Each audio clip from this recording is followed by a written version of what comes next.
so sexy, y'all. I don't know where you're going or when you're coming home.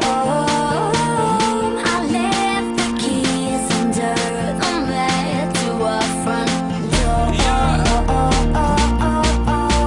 For one more chance to hold you close. I don't know where you're going.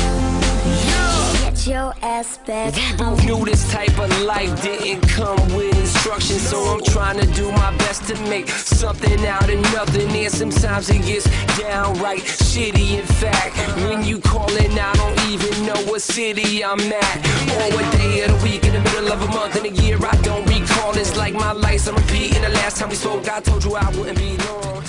That was last November. Hello Miss Jacqueline, today this is our prototype, and we're going to be presenting physics concepts such as, so the first physics concept that we'll be presenting is actually velocity and acceleration. So as we pull the car, acceleration is actually determined from our prototype by the distance we pull it back. So for example, if I pull it back a bit, the car will accelerate forwards a bit.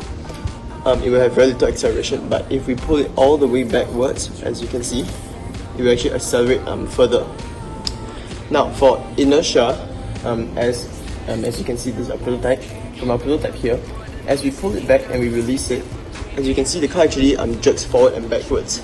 Now this occurs because of inertia, and the car actually wants to move forwards, but the rubber band is actually preventing it from going forwards more because of inertia.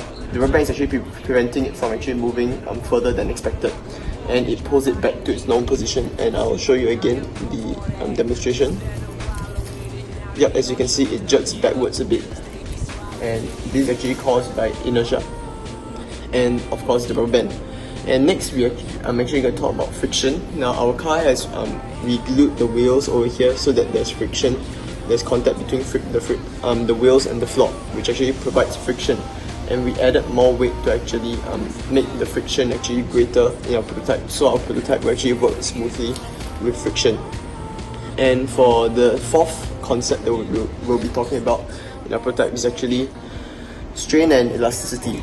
So as you can see, when we pull our prototype back, the rubber band over here actually torques around the wheel, and this actually produces strain and both elasticity. Strain as the rubber band becomes thinner, and elasticity as the rubber band stretches, and as we actually let it go, it will actually propel itself forward through strain and elasticity. And for work done is actually equals to force times distance, and the amount of distance that we pull it back will actually be equals to the amount of distance it actually moves forward.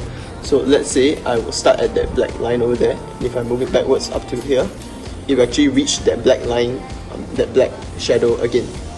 And yeah, thank you for actually watching our concepts explanation for our prototype.